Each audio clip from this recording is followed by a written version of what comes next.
Hi friends, welcome to our channel. నేను ఇప్పుడు ఈ వీడియోలో పనస పిక్కలతో కర్రీ ఎలా చేయాలో చూపిస్తాను. జాక్ ఫ్రూట్ సీడ్స్లో మన బాడీకి కావాల్సిన మినరల్స్ అన్నీ ఎక్కువగా ఉంటాయి. ఇవి హెల్త్కి చాలా మంచివి. మా వీడియోని చూసి లైక్, షేర్, కమెంట్ చేసి ఒకవేళ సబ్స్క్రైబ్ చేసుకోకపోతే చేసుకోండి.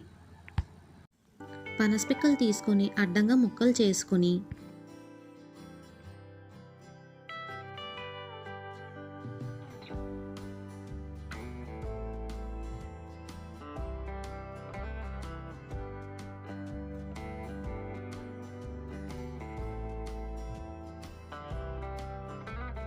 వాటిని కుక్కర్లో వేసి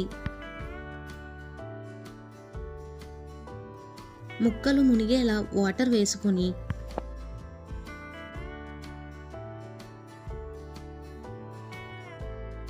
మూత పెట్టి స్టవ్ పై 2 విజిల్స్ వచ్చే వరకు బాయిల్ చేసుకోవాలి.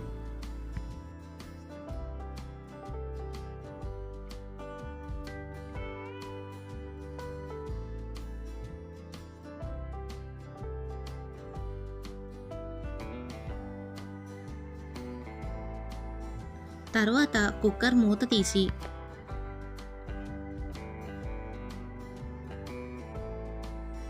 బాయిల్ అయిన పిక్కల్ని వాటర్ నుంచి వేరు చేసి ఒక ప్లేట్లోకి తీసుకోవాలి.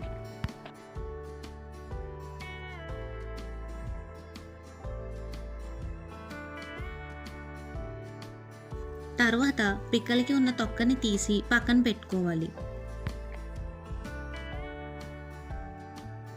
ఇప్పుడు కూరకి కావాల్సిన ఆయిల్, ఎండుమిర్చి, వెల్లుల్లి, ఉల్లి తరుగు, కరివేపాకు, పసుపు, ఆవాలు, ఉప్పు, బెల్లం, జీలకర్ర, కారం, చింతపండు పులుసు రెడీ చేసుకోవాలి. ఇప్పుడు స్టవ్ పై ప్యాన్ పెట్టి పోపు దినుసులు వేపుకోవడానికి సరిపడా నూనె వేసి అందులో పోపు దినుసులు అనగా వెల్లుల్లిపాయలు, మినపప్పు, జీలకర్ర,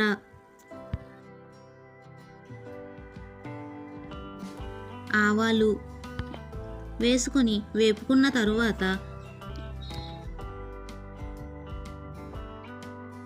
ఎండుమిర్చి ముక్కలు, ఉల్లి తరుగు, కరివేపాకు వేసి ఉల్లిపాయలు దోరగా వేగే వరకు వేయించుకోవాలి.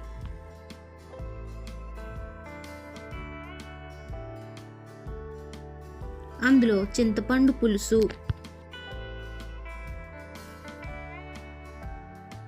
ఉడకబెట్టిన పనస పిక్కల ముక్కలు,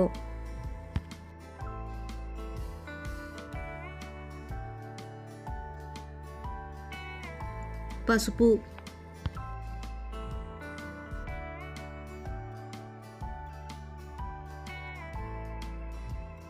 రుచికి సరిపడా ఉప్పు, కారం వేసుకొని కొద్దిసేపు కలుపుకోవాలి.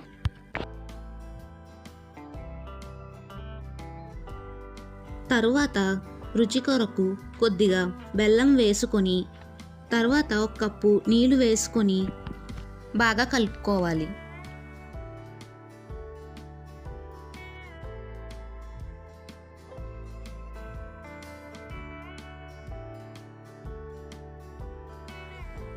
ఇప్పుడు మూత పెట్టి కొద్దిసేపు ఉడకనివ్వాలి.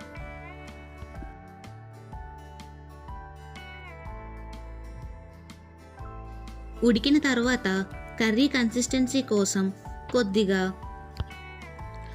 వరిపిండిని వాటర్లో పల్చగా కలుపుకొని యాడ్ చేసుకోవాలి.